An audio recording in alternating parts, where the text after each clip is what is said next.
మహాశివ పురాణం రుద్ర సంహిత యుద్ధఖండం.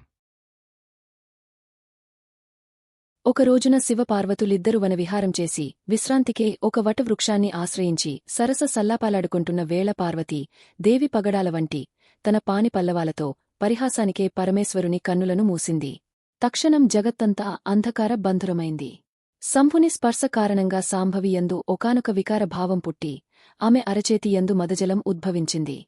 ఆ జలం ఫాలాక్షుని నేత్రాగ్నిచే తపింపచేయబడి ఒక పెద్ద బిందువు రూపంలో జారింది. దానినుండి వికృతరూపుడు, మహాక్రోధుడు, అంధుడు, భయంకరుడు, కృతష్ణుడు, అధిక రోమములు కలవాడు, నల్లనివాడు, జడలు కలవాడు అగు పురుషుడు ఉద్భవించాడు. అతడు పాడుతూ, నవ్వుతూ, గట్టిగా ఏడుస్తూ నాట్యం చేస్తూ, నాలుకను బయట పెట్టి రోదనం చేస్తూ ఇలా అనేక వికృత చేష్టలను చేయసాగేడు. వాడే అంధకాసురుడు. మునులారా, స్త్రీపురుష సంపర్కం వలన జరుగుతున్న ప్రస్తుత మైథున సృష్టి ఉన్నదే. ఇది దక్ష ప్రజాపతి నుండి ప్రారంభమైంది. అంతకు ముందు కాలంలో కేవలం సంకల్పమాత్రం చేత, దర్శనమాత్రం చేత, స్పర్శమాత్రం చేత మాత్రమే సృష్టికార్యం జరుగుతూ ఉండేది. ఈ అంధకాసురుడు కేవలం ఆది దంపతుల స్పర్శ నుండి ఉద్భవించినవాడు. వాడి వికృత రోదనానికి భయపడిన పార్వతి, నాథా, ఈ వికృతాకారుడెవరు? వీడిని ఎవరు సృష్టించారు? అని ప్రశ్నించింది. దానికి సమాధానంగా, దేవి, నీ స్పర్శ నుండి ఉద్భవించిన వీడు నీ కుమారుడే. వీనిని నీవు, నీ చెలులు యథానురూపంగా పెంచండి. గణాల బారి నుండి రక్షించండి. వీడు నీమీద ఆధారపడి ఉన్నాడు సుమా అని సమాధానమిచ్చాడు శంకరుడు. పార్వతి కూడా వాణ్ణి అనేక ఉపాయాలతో రక్షిస్తూ పెంచుతున్నది. ఇదిలా ఉండగా అదే సమయంలో హిరణ్యాక్షుని భార్య సంతానం లేని కారణంగా తన భర్తను తపస్సు చెయ్యమని ప్రోత్సహించింది. కశ్యపుని కుమారుడైన ఆ హిరణ్యాక్షుడు పుత్రార్థియై అడవిలో ఉండి శివుని గూర్చి తపస్సు చేయగా ఆయన ప్రత్యక్షమై ఆ రాక్షసుని వరం కోరుకోమన్నాడు. అంత హిరణ్యాక్షుడు, శంకరా, నాకు తగిన పుత్రుని అనుగ్రహించు. సంసార వృక్షానికి ఫలం సంతానం. పుత్రులు లేనివానికి ఉత్తమ గతులు లేవు. సంసారి అయినవాడు తన తేజస్సును సంతాన రూపంలో చూచుకొని ముచ్చట పడతాడు. ఒక పురుషుడు సంసారియై సంతానాన్ని పొందిన తర్వాతనే తండ్రి అవుతున్నాడు. లేని ఎడల కేవలం భర్తగా మిగిలిపోతున్నాడు. కనుక హే రుద్రా, నాకు ఉత్తమ పుత్రుని అనుగ్రహించు అని కోరేడు. దానికి పశుపతి అతని కోరికకు సంతసించి, ఓ దానవ వీరా, నీకు పుత్ర సంతాన యోగం లేదు. పార్వతీ పరమేశ్వరులమైన మాకు అంధకుడనే కుమారుడు ఒకడున్నాడు. వాడు నీకు తగినవాడు. వాణ్ణి నీకు ధారదత్తం చేస్తున్నాను. నీ కుమారునిగానే పెంచుకో అని వరాన్ని అనుగ్రహించి అంధకుని అప్పచెప్పాడు.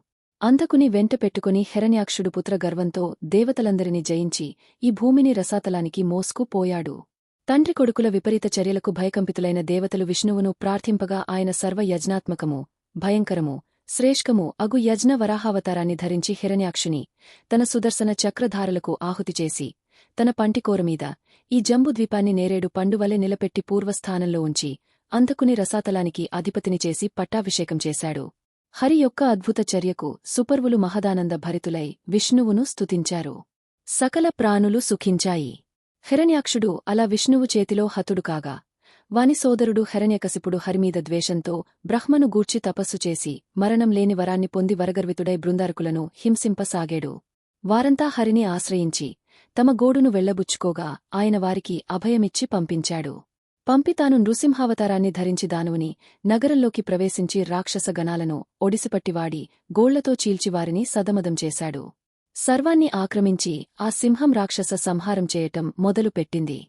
ఆ వార్త రాక్షసరాజుకు చేరింది. దానిని చెరపట్టమని ఆయన భటులను ఆజ్ఞాపించాడు. తండ్రి చెంతనున్న తనయుడైన ప్రహ్లాదుడు తండ్రి మాటలను విని, తండ్రి, అది మామూలుగా వనంలో తిరిగే సింహం కాదు. సాక్షాత్తు విష్ణు భగవానుడే ఆ రూపంలో నగరంలో ప్రవేశించాడు. దానితో పోరాడగల వీరుడు ముల్లోకాలలోనూ లేడు. కనుక నీవా నృహింహునకు ప్రణమిల్లి సరను వేడి రాజ్యాన్ని కాపాడుకో అని హితవు చెప్పాడు. ఆ మాటను పెడచెవిని పెట్టాడు రాక్షసరాజు. సింహాన్ని బంధించబోయిన రాక్షసవీరులు అగ్నిని సమీపించిన మిడుతల వలె క్షణంలో భస్మమయ్యారు. అలా ఆ సింహం గిరి గహ్వరం వంటి నోరును తెరచి కనిపించిన రాక్షసులను మృంగుతూ హిరణ్యకశిపుని సభాభవనంలోనికి ప్రవేశించింది. దానిని చూచిన వెంటనే హరిమీది ద్వేషంతో రాక్షసరాజు అగ్ని సదృశమైన తన గదను ప్రయోగించాడు. ఆ గదను ఒడుపుగా పట్టి తిరిగి వానిమీదికే ప్రయోగించాడు నృసింహుడు. దానిని అవమానంగా భావించిన రాక్షసరాజు కోపంతో మండిపడి అనేక శస్త్రాలను సంధించాడు కాని అవన్నీ వమ్ము అయ్యాయి. అలా వారిద్దరి మధ్య చిరకాలం యుద్ధం సాగింది. ఇక జాగు చెయ్యటం మేలు కాదని తలచి నృసింహుడైన హరి తన సహస్ర బాహువులతో హిరణ్యకశిపుని పట్టి రాత్రి పగలు కాని సంధ్యాకాలంలో లోపల బయట కాని ద్వార దేశస్థానంలో సజీవము నిర్జీవముగాని గోళ్లచే చీల్చి చంపాడు. చంపి రాక్షస రాజ్యానికి ప్రహ్లాదుని అభిషిక్తుని చేశాడు. ఒకప్పుడు హిరణ్యాక్షుని కుమారుడైన అంధకుని అతని సోదరులు అంధుడవైన నీకు రాజ్యమెందుకు అని పరిహసించి అతని రాజ్యాన్ని హస్తగతం చేసి కొన్నారు. దుర్బుద్ధితో వారు చేసిన కుటిల చర్యకు కుమిలిపోయిన అంధకుడు ఒంటికాలిపై నిలిచి ఆహారాన్ని విడిచి రెండు చేతులను పైకెత్తి మంత్రాన్ని జపిస్తూ బ్రహ్మను గూర్చి తపస్సు చేశాడు. బ్రహ్మ సాక్షాత్కారం కాలేదు. దానికి మిక్కిలి దుంహకించి మరింత పట్టుదలతో పదునైన కత్తితో తన శరీరం నుండి మాంసాన్ని కోసి మంత్రపుతంగా అగ్నిలో హోమం చేశాడు. చివరకు నరాలు ఎముకలు మాత్రమే మిగిలాయి. అతని తపస్సు నుండి పుట్టిన అగ్నిజ్వాలలు లోకాలను దహింపగా దేవతలు బ్రహ్మను చేరి రక్షించమని మనవి చేశారు. వెంటనే బ్రహ్మగారు అంధకుని ముందు ప్రత్యక్షమై వత్సా, నీ అభిష్టాన్ని తెలుపు, నెరవేరుస్తాను అని పల్కగా వాడిలా కోరేడు. పితామహా, ముందుగా నాకు దృష్టిని ప్రసాదించు. పరుషవచనాలతో నన్ను నిందించిన నా సోదరులు నాకు సేవకుల గుదురుగాక. నా రాజ్యం నాకు సంక్రమించునుగాక. ఇంద్రాదులు నాకు కప్పమును చెల్లింతురుగాక. నాకు మృత్యువు లేకపోవుగాక. దానికి పితామహుడు అంధకునితో, వత్సా, నువ్వు కోరిన సర్వము అట్లే నెరవేరుతుంది. కాని మరణం లేకుండా వరమియటం సాధ్యం కాదు. పుట్టిన ప్రతిజీవి మరణించట మనేది సృష్టి నియమం. దాన్నుండి నాకు కూడా మినహాయింపులేదు. బ్రహ్మమానంలో నా ఆయుర్దాయం 100 సంవత్సరాలు. కనుక ఏదో ఒక మరణ కారణాన్ని స్వీకరించు అని పల్కగా వాడిలా అన్నాడు. పితామహా, అయితే విను. తల్లివలె పూజింపదగినది ముల్లోకాలలోనూ శ్రేష్ఠమైనది, ప్రకృతి సౌందర్యాన్ని మించిన సౌందర్యం గలది, అపురూప సుందరాంగ అయిన స్త్రీని నేను కోరినప్పుడు నాకు రాజ్యభ్రష్టత్వం కలుగుగాక. అంధకుని కోరికకు ఆశ్చర్యపడిన బ్రహ్మ మనసులో శంకరుని స్మరించి ఆయన అనుజ్ఞను పొందివానికా వరాన్ని కూడా ఇచ్చాడు. దానికి పరమానంద భరితుడైవాడు, ఓ ప్రభూ, కేవలం నరములు, ఎముకలు మాత్రమే మిగిలిన నేను శత్రువులతో ఎలా యుద్ధం చేయగలను? నువ్విచ్చిన వరాలను సాధించటానికి తగిన శరీరాన్ని అనుగ్రహించు అని వేడగా విరించి వాడి దేహాన్ని తన కరకమలాలతో నిమిరేడు. వర్షజలాలకు వాడిన పైరు వర్ధిల్లినట్లు విధాత అమృత హస్తస్పర్శకు వాడి శుష్క శరీరం మధుమాసంలో చిగిర్చిన మామిడిగున్నలా జీవరసాన్ని పొంది పూర్ణ యౌవనంతో ప్రకాశించింది. అంధకుడు నగర ప్రవేశం చేసి ముందుగా ప్రహ్లాదాది సోదరులను తన వశవర్తులుగా చేసుకొన్నాడు. బృందారకులాదిగా అందరినీ జయించాడు. చూడచక్కని సుందరి మనులైన యువతులను తన అంతఃపురానికి చేర్చాడు. మధుర పానీయాలను ఆస్వాదిస్తూ మహోన్నత రాజభవనాలలో క్రీడించాడు. విహారయాత్రకు మందర పర్వత ప్రాతం మిక్కిలి మనోహరమైనదని ఎరిగి ఒక రోజున బయలుదేరి అక్కడ విడిది చేశాడు. వానికి దుర్యోధన, వైధస, హస్తి అనే పేర్లు గల 3 మంత్రులున్నారు. వారు మందర పర్వత ప్రాంతమంతా కలియ తిరుగుతూ ఒక రమణీయ గిరి శిఖరంపై కొలువై ఉన్న పార్వతీ పరమేశ్వరులను చూచి అంధకుని వద్దకు వచ్చి సర్వమంగళ అయిన పార్వతీ సౌందర్యాన్ని అతివేలంగా వర్ణించి చెప్పారు. చెప్పి, ఓ ప్రభూ, ఆ విభూతిరాయిని కంటే నువ్వే ఆ కోమలాంగికి తగిన నాయకుడవు అని వానికి ఆహా పుట్టించారు. దుష్టుడు మంత్రియై దొరను చెరచు అన్నట్లుగా చేశారు వారు. అదే అదనుగా మదనుడు చెవకు విల్లును చేపట్టి తుమ్మెదబారు నారిని బిగించి కమ్మని తేనియలూరిన పువ్వు టమ్ములను అంధకుని ఎదమీదికి గురిచూసి విసిరాడు. అగ్గలమైన వలపుకు ఆగలేక ఆ దైవోపహతుడు వెంటనే సచివులకు చెప్పవలసిన మాటలను చెప్పి పార్వతిని తనకు అప్పనంగా అప్పచెప్పవలసిందిగా రుద్రునకు వర్తమానం పంపించాడు.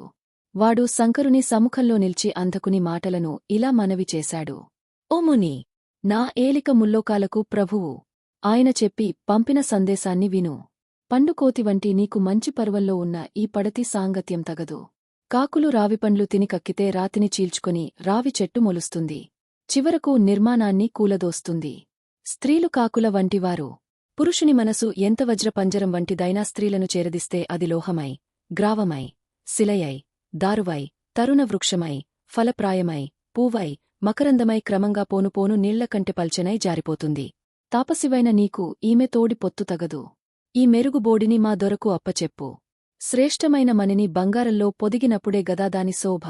బూడిద గుమ్మడికాయలా ఉన్న నీకు ఈ పూబోడితో తగులాటం కూర్చిన విధి నేర్పరిగదా.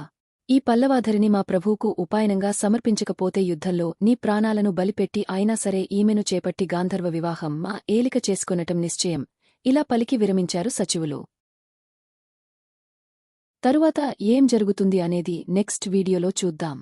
విదేశ్వర నుండి పార్వతీ ఖండం వరకు PDF ఫైల్ లింక్స్ కింద డిస్క్రిప్షన్లో ఉంది.